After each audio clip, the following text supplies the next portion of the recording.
Mas o que de fato aconteceu na última viagem? A viagem a Maceió, a capital de Alagoas.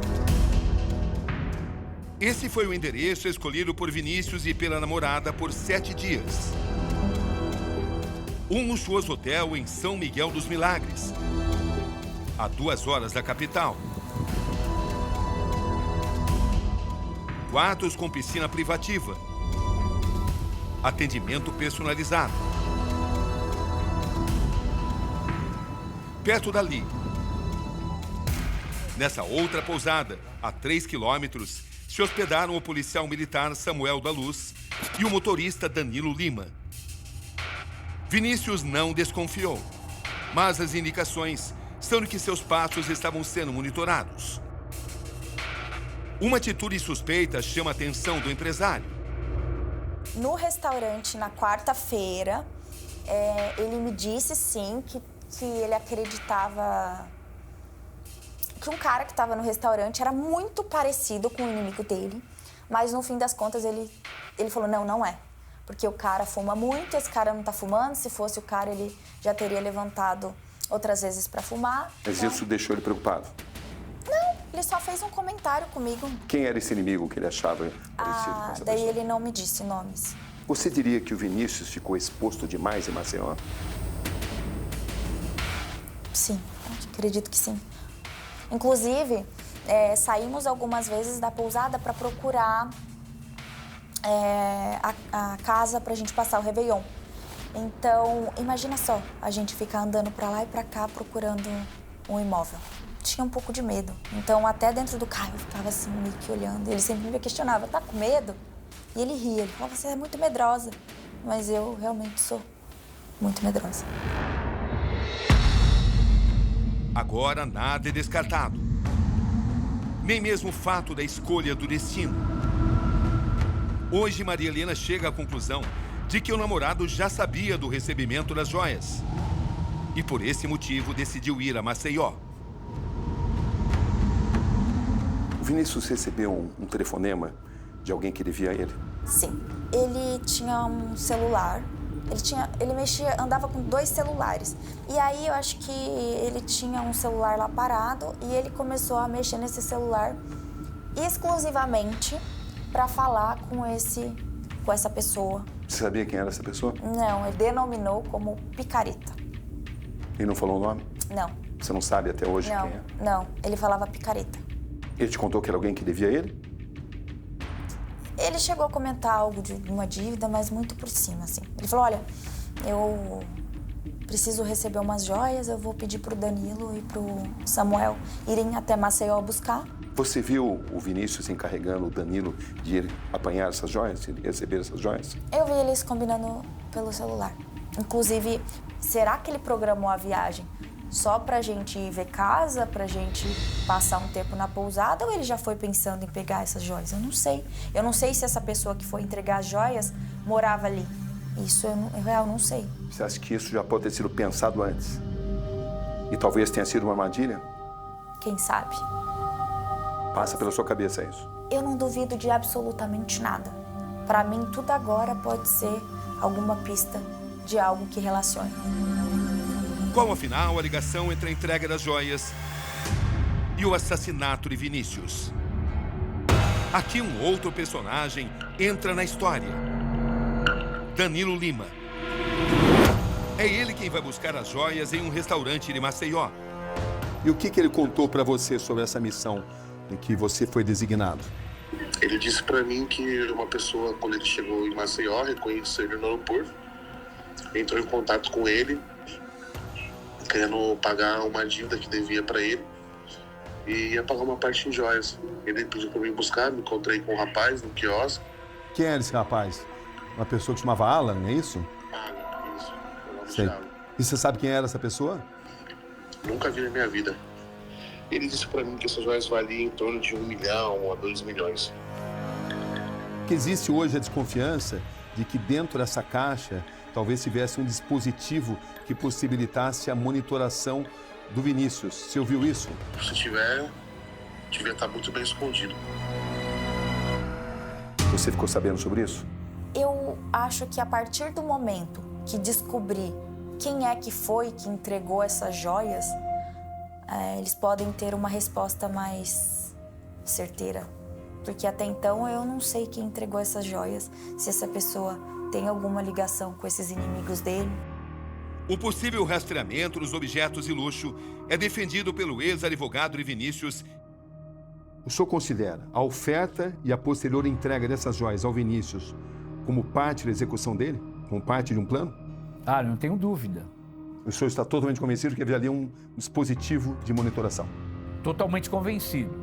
O que o senhor quer dizer é que todos os passos do Vinícius já estavam sendo monitorados já em Maceió? Não tenho dúvida alguma. Tudo que ele fazia? Tudo que ele fazia estava sendo monitorado. E o recebimento dessas joias, na sua visão, era uma armadilha? Era uma armadilha. A localização do Vinícius no aeroporto teve, assim, uma situação de precisão cirúrgica dos algozes, né? Eles chegaram em momento que o Vinícius estava pondo o pé, que eles estacionaram o carro, saíram e metralharam ele. Foi realmente uma operação cirúrgica. O recebimento dessas joias deixou o Vinícius tenso? Ele ficou ansioso para chegar, porque eu acho que, ele, mais do que ninguém, sabia o valor dessas joias, né? Imagina só, os meninos foram buscar num carro que não era blindado, e, enfim, eu acho que ele ficou ansioso e preocupado.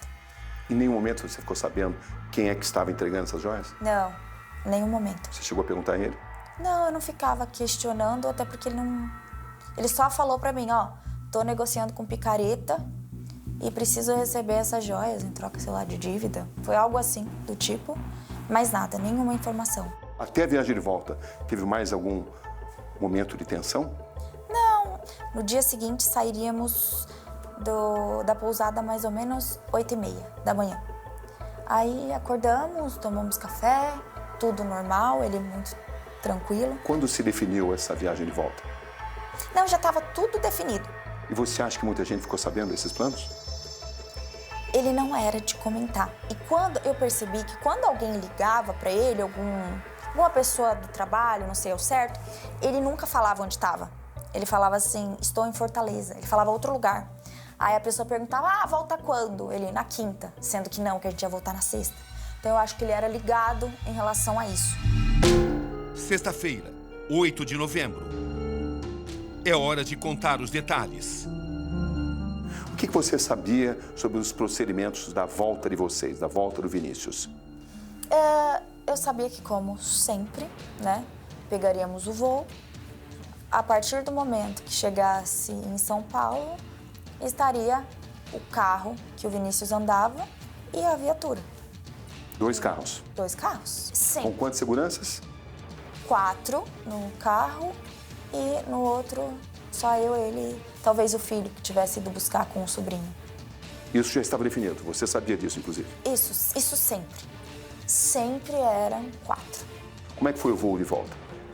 Como é que ele estava? Tranquilo. Dormiu praticamente o voo inteiro.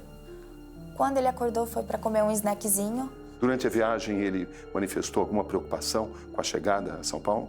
Não, nenhum momento. Inclusive, descemos do voo, normal. Acho que eu passei no banheiro, ele também, inclusive, acho que passou. Aí descemos a escada rolante, procuramos o lugar que ia chegar as malas. Demorou um pouquinho, porque demora mesmo. Aí chegou as malas, fomos saindo. E eu achei estranho, porque o Vinícius, todas as vezes que saíamos juntos, assim, por exemplo, do aeroporto, ele pegava na minha mão. E nesse dia, ele não pegou. Aí eu fiquei pensando assim, vou reclamar. Falei, não vai pegar na minha mão? Algo me falou assim, reclama quando chegar no carro, depois você reclama. E os seguranças? Tava assim, sempre por perto. Assim, eu não sei se um pouco para trás, um pouco para frente, eu não lembro ao certo. Porque ele tinha 2 homens que estavam com ele, um motorista e um segurança. O segurança era o Samuel. Sim. Mas, além disso, ele tinha também a proteção de 4 homens que deveriam esperá-lo. Em que momento você ficou sabendo que um dos carros havia quebrado? Ainda dentro do avião, quando pousamos. Pouco depois das 3 da tarde, os 2 carros usados na escolta de Vinícius chegam a esse posto de combustíveis. Nos veículos estão 4 seguranças, o filho e o sobrinho de Vinícius. O local fica a apenas 1,5 km do aeroporto de Guarulhos. 3h16. O carro preto, com 2 seguranças, o filho e o sobrinho de Vinícius, deixa o posto. Os outros 2 seguranças permanecem no local e só entram no veículo branco às 3h32. 8 minutos depois, eles descem e abrem o capô.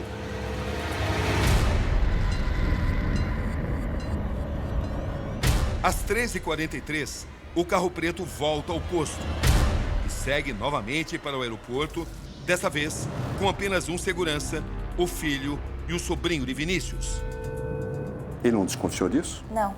Porque havia 4 seguranças e somente um veio com o carro que estava funcionando. Exato. Porque o filho dele estava extremamente ansioso para nos receber. Tava o filho, o sobrinho e foi um segurança. Por quê? Porque tava eu, ele e o Samuel. Então o carro ficaria cheio. Como o filho já saiu de casa com a intenção de nos encontrar no aeroporto, eles priorizaram levar o filho ao encontro do pai e que não fossem o restante dos seguranças. Tudo é registrado. A gente percebe que o Vinícius toma a frente ali. O Vinícius, ele era meio apavoradão. Ele corria e entrava no carro rápido. Não ficava bobeando. Aí saímos, fomos caminhando. Aí passamos aquela porta, né? Acho que ficamos esperando um tempinho. A porta automática. É. E como é que se liberou, então, para o Vinícius sair? Como é que se deu o sinal verde para ele sair? Então, eu acho que foi alguma mensagem de WhatsApp. Eles estavam se falando e aí ele deve ter falado. Ou Você ele ou o acredita Danilo. que alguém tenha liberado para o Vinícius sair? Eu acredito que eles estavam se comunicando e em algum momento ele falou, tô chegando. A gente ia atravessar ali para entrar no carro. Eu toda distraída no celular, de repente eu começo a ouvir os disparos. Eu não pensei que fosse um assalto ou algo do tipo. No fundo do meu coração eu senti que era ele, que eles queriam pegar. Eram muitos tiros. Eu olhei e o Vinícius tentou correr, né? Ele até tropeça na própria perna. Só que eu sabia que era impossível. Impossível. Ele sobreviver não tinha. E aí eu corro junto com as pessoas. Quando eu volto, tinha uma poça de sangue embaixo dele e ele já estava morto. Eu não quis ficar ali. Não era essa cena que eu queria ter na memória. Eu já estou traumatizado bastante. Imagina os tiros de fuzil. Como que não fica no corpo da pessoa? Não era essa cena que eu queria ter na memória os momentos que a gente viveu.